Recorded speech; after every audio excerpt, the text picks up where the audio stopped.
Thanks for watching. Don't forget to like, comment, share and subscribe to. حضرت عثمان غنی رضی اللہ تعالیٰ عنہ کون ہے؟ آپ چوتھی پشت میں حضور صلی اللہ علیہ وسلم کے ساتھ آپ کا نسب مل جاتا ہے۔ حضور صلی اللہ علیہ وسلم کے والد ہیں حضرت عبداللہ، ان کے والد ہیں حضرت کون؟ حضرت عبد المطلب۔ حضرت عبد المطلب کے والد کون ہیں؟ حضرت ہاشم، اور حضرت ہاشم کے والد ہیں عبد مناف۔ تو عبد مناف حضور صلی اللہ علیہ وسلم کے چوتھے دادا ہوئے، اور حضرت عثمان بیٹے ہیں عفان کے، عفان بیٹے ابو العاص کے، ابو العاص بیٹے امیہ کے، امیہ بیٹے عبد شمس کے، اور عبد شمس بیٹے ہیں عبد مناف کے۔ تو گویا عبد مناف کے اندر حضور صلی اللہ علیہ وسلم کا نسب اور حضرت عثمان غنی رضی اللہ تعالیٰ عنہ کا نسب آپس میں مل جاتا ہے۔ جی یہ تو آپ کی نسبی فضیلت ہے۔ جی میں یہ اس لیے کہہ رہا ہوں کہ کئی لوگ اللہ ان کو ہدایت عطا فرمائے۔ ایک دفعہ ہم ایک ٹی وی پہ بیٹھ کے بات کر رہے تھے، امت ٹی وی پہ، کہ حضور صلی اللہ علیہ وسلم نے 2 بیٹیاں اپنی یکے بعد دیگرے حضرت عثمان غنی کو دیں، تو ایک بدبخت نے فون کیا کہ ہم نہیں پسند کرتے کسی موچی مسلی کو اپنی بیٹیاں دیں، اور حضور نے موچی مسلیوں کو اپنی بیٹیاں دے دی تھی۔ ایسا اس نے خبیث جملہ بولا تو کافی شور ہوا۔ تو حضرت عثمان غنی رضی اللہ تعالیٰ عنہ حضور کے نسب میں چوتھے دادے کے اندر جا کے مل جاتے ہیں۔ وہ قریشی ہیں، وہ اموی ہیں اور قریشی ہیں، حضور صلی اللہ علیہ وسلم سے یہ رشتہ رکھتے ہیں۔ اور ایک اور چیز وہ شاید آپ کے لیے نیو ہو، وہ یہ ہے ان کی والدہ کا نام ہے اروا۔ حضرت عثمان غنی کی والدہ کا نام اروا، اور اروا کی والدہ کا نام ہے بیضا، اور بیضا سگی بہن ہے حضور کے دادا عبد المطلب کی۔ جی یہ سب کچھ میں اپنی طرف سے نہیں کہہ رہا، میرے پاس کتاب ہے اسد الغابہ فی معرفت الصحابہ، 7,500 صحابہ کرام کے حالات اس میں لکھے گئے ہیں، 8 جلدوں میں ہے۔ یہ میرے پاس اس کی 3ری جلد ہے، اس میں حضرت عثمان غنی آتے ہیں، تو اس میں بڑی تفصیل سے لکھا ہوا ہے۔ تو گویا حضرت عثمان غنی کی جو نانی ہے بیضا، وہ حضور صلی اللہ علیہ وسلم کے دادا کی سگی بہن ہے۔ یہ بھی ان کی نسبی شرافت ہے، عظمت ہے، جو ان کو رسول پاک صلی اللہ علیہ وسلم سے اتصال کی وجہ سے حاصل ہوتی ہے۔ ہاں جی، اور پھر حضور صلی اللہ علیہ وسلم نے اپنی بیٹی ان کو عطا فرمائی جب وہ اسلام لائے، اور وہ اسلام لائے تھے جناب صدیق اکبر کی دعوت پر۔ صدیق اکبر کے دوست تھے، جب حضرت صدیق اکبر اسلام لائے تو ان کو اسلام سکھایا، وہ مطمئن ہو گئے، اور جناب صدیق اکبر ان کو حضور کے پاس لائے اور ان کو کلمہ پڑھوا دیا اور مسلمان ہو گئے، اسلام میں آ گئے۔ بالکل شروع میں جو لوگ اسلام لائے تھے، آغاز کے اندر السابقون الاولون، وہ جو پہلے ہیں، جو سب سے سبقت لے گئے ہیں۔ اللہ قرآن میں فرماتا ہے نا والسابقون الاولون، وہ جو پہل اسلام لائے، ان میں حضرت عثمان غنی ہیں۔ یہ علماء کا اتفاق ہے کہ پہلے 40 آدمی جو دار ارقم میں اسلام لائے تھے، وہ باقی تمام صحابہ کرام سے افضل ہیں۔ جب حضور دار ارقم میں چھپ کر دعوت فرمایا کرتے تھے، دعوت اسلام، اس وقت 40 آدمی اسلام لائے تھے، جن میں سے آخری حضرت عمر فاروق تھے۔ 40 کا عدد ان کے ساتھ پورا ہوا تھا۔ وہ 40 حضور کی ساری امت میں سب سے افضل ہیں، ان میں عثمان غنی رضی اللہ تعالیٰ عنہ بھی ہے۔ بہرحال حضور علیہ الصلوۃ والسلام نے اپنی بیٹی رقیہ رضی اللہ تعالی عنہا کا نکاح کیا ان کے ساتھ. جو ہی وہ اسلام لائے تو چند ہی دن بعد حضور علیہ الصلوۃ والسلام نے اپنی بیٹی حضرت رقیہ رضی اللہ عنہا کا رشتہ عثمان غنی سے فرما دیا, دامادی عطا فرما دی. یہ کوئی چھوٹی بڑی بات, یہ کوئی چھوٹی سی بات ہے میرے دوستو جی, کہ آقا دو جہاں صلی اللہ علیہ وسلم جس کو اپنا بیٹا بنا لے, کہیے سبحان اللہ. حضور جس کو اپنا بیٹا بنا لے, اپنے گھر کا حصہ بنا لے, اس سے بڑی اور اعزاز کی بات کیا ہوتی ہے, ہو سکتی ہے. لیکن بات یہی ختم نہیں ہوئی.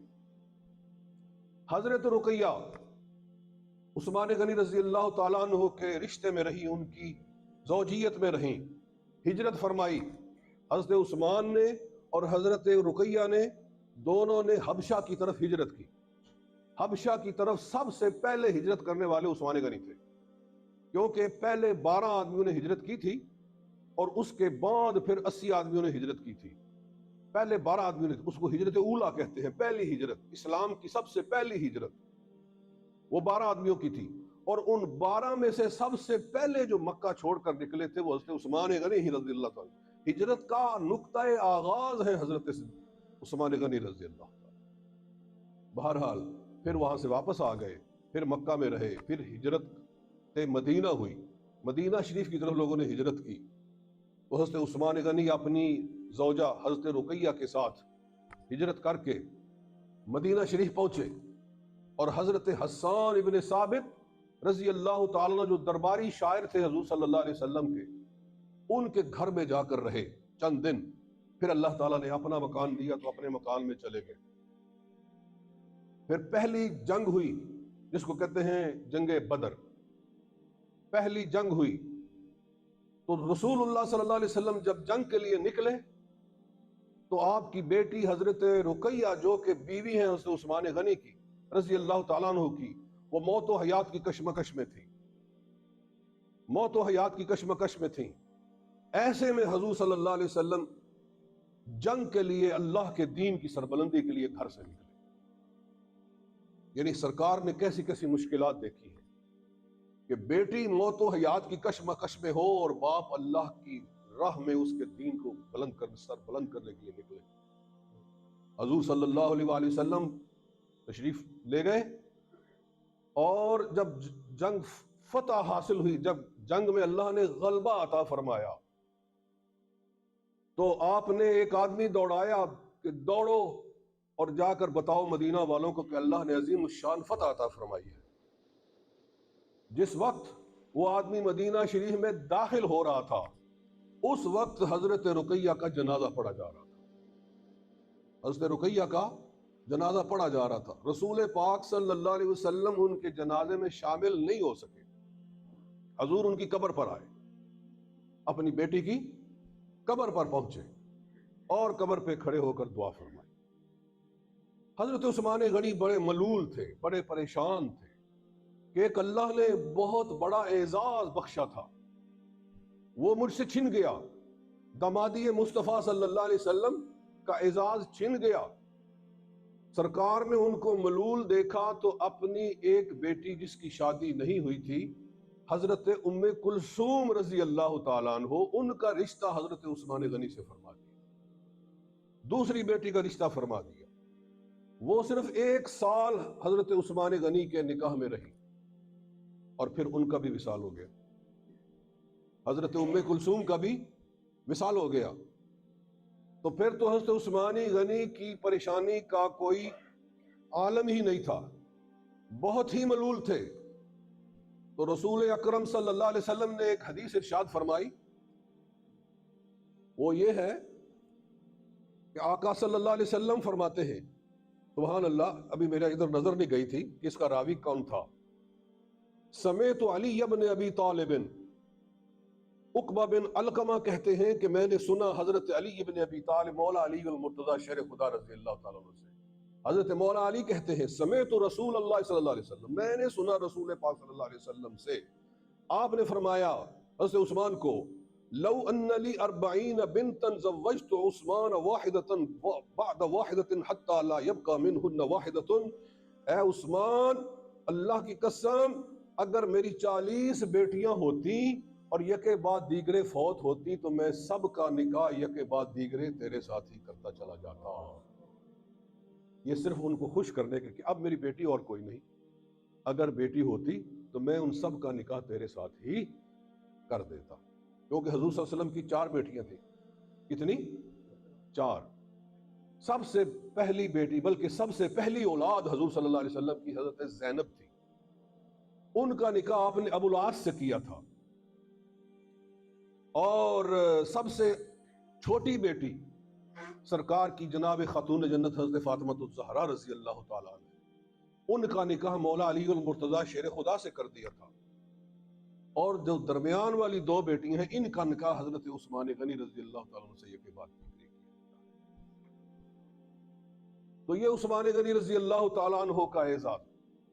اور مجھے بتائیے کہ ہم بیٹیوں والے ہیں، بیٹیوں کا درد ہم محسوس کرتے ہیں، اگر داماد کی طرف سے تکلیف پہنچی ہو تو کیا ہم ایک بیٹی کے بعد دوسری بیٹی دینے کے لیے تیار ہو سکتے ہیں؟ ایسا ممکن ہے؟ نہیں، ایسا پاسبل ہی نہیں، امپاسبل ہے کہ ایک بیٹی کو دکھ پہنچے اور ہم دوسری بیٹی دے دیں۔ نہیں، آپ صلی اللہ علیہ وسلم کا دوسری بیٹی دے دینا، پھر دوسری کے فوت ہونے پر یہ ارشاد فرمانا جو ابھی آپ نے سنا ہے، اس سے پتہ چلتا ہے کہ عثمان غنی رضی اللہ تعالیٰ عنہ نے حضور کے دل میں گھر کر لیا تھا، سرکار کے دل میں ان کی الفت بیٹھی ہوئی تھی۔ تو یہ ہے عثمان غنی رضی اللہ تعالیٰ عنہ۔ اب میرے سامنے ایک سمندر ہے، میں کیا کیا بیان کروں۔ آج میں بیان کرنے کے موڈ میں نہیں تھا، اصل میری طبیعت خراب ہے، گلا خراب ہے، ہیڈک اور نزلہ، تو میں نے کہا تھا کہ چند الفاظ کہوں گا، لیکن اب کہنے کو جی چاہ رہا ہے لیکن ٹائم کو نہیں۔ تو بہرحال جو کچھ میں نے کہا اللہ تعالیٰ قبول فرمائے۔ 1-2 باتیں آپ کے کارنامے حضرت عثمان غنی رضی اللہ تعالیٰ عنہ کے، میں بلکہ سوچا کرتا ہوں کہ حضرت صدیق اکبر کی صحبت و سنگت، حضرت عمر فاروق کی حکمت و فراست، عثمان غنی کی ثروت و دولت، اور مولا علی المرتضیٰ کی ہمت و شجاعت، ان چاروں نے مل کے اسلام کو غالب کیا ہے۔ جی، وہ کیسے اعلیٰ حضرت کا شعر ہے کہ صدق و عدل و کرم و ہمت میں، صدق و عدل و کرم و ہمت میں،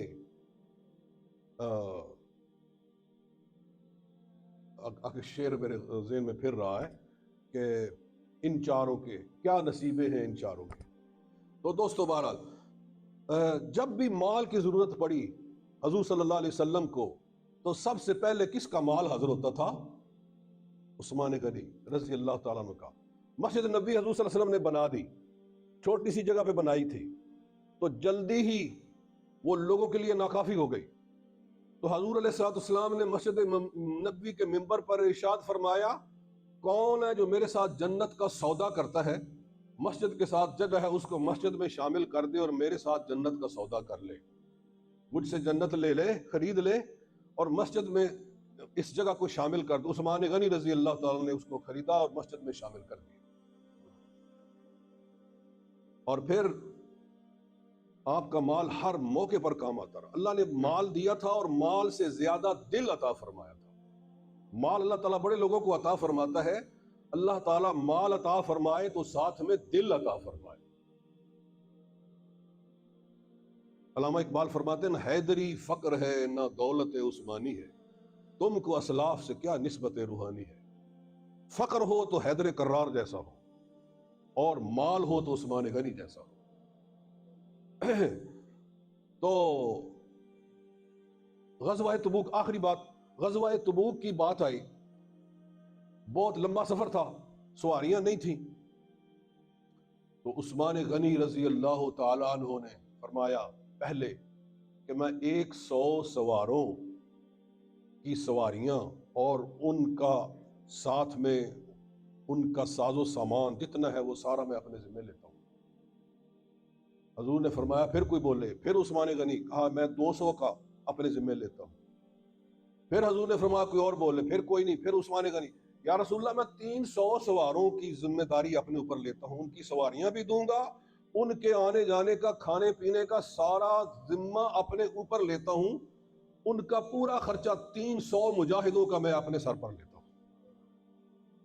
حضور صلی اللہ علیہ وسلم بہت ہی خوش ہوئے، اور پھر عثمان غنی گھر سے جتنا ان کے پاس چاندی وغیرہ پڑی ہوئی تھی وہ لا کر حضور کے جھولی میں رکھ دی۔ حضور ان کے مال کو اس طرح سے الٹ پلٹ کر رہے تھے اپنے ہاتھوں سے، اور فرما رہے تھے لا یضر عثمان ما عمل بعد ھذا، اس کے بعد عثمان جو بھی کرے اللہ تعالیٰ نے بہرحال اس کو بخشش عطا فرما دی ہے۔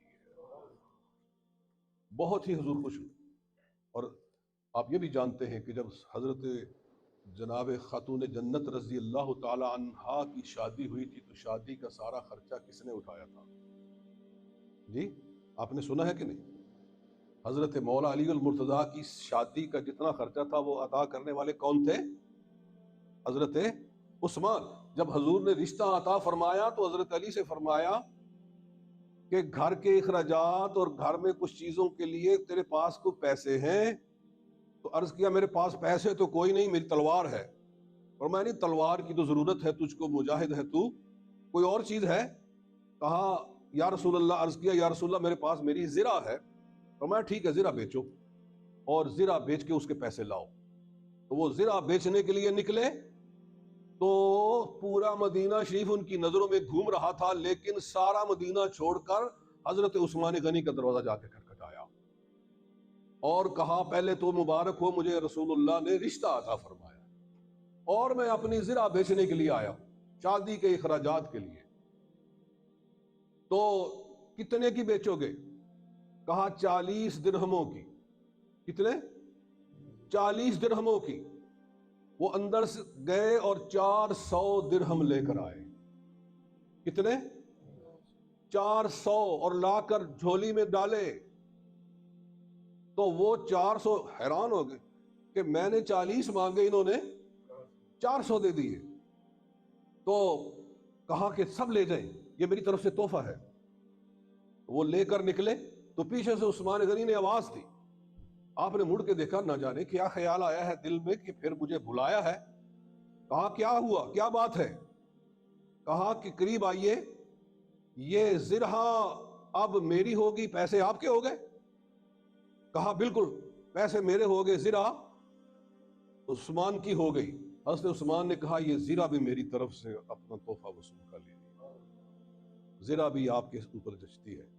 تو زرہ اور پیسے سارے لا کر رسول پاک کے سامنے رکھے تو حضور کی خوشی کی کوئی انتہا نہیں تھی۔ وہ پیسے پھر آپ نے جتنا بھی خرچہ ہوا، ولیمہ ہوا، اور گھر میں جو ضروریات ہوتی ہیں چھوٹی موٹی، بہت مختصر سا ایک جہیز خریدا گیا تھا، وہ سارے کے سارا اسی پیسے سے خریدا گیا تھا۔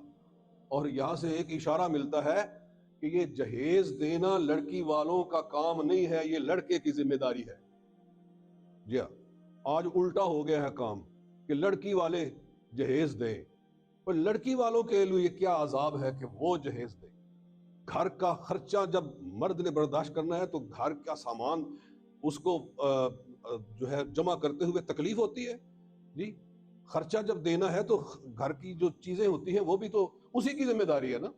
بیوی کی ذمہ داری کب ہے کہ گھر کی ساری جو چیزیں ہیں وہ مہیا کرے۔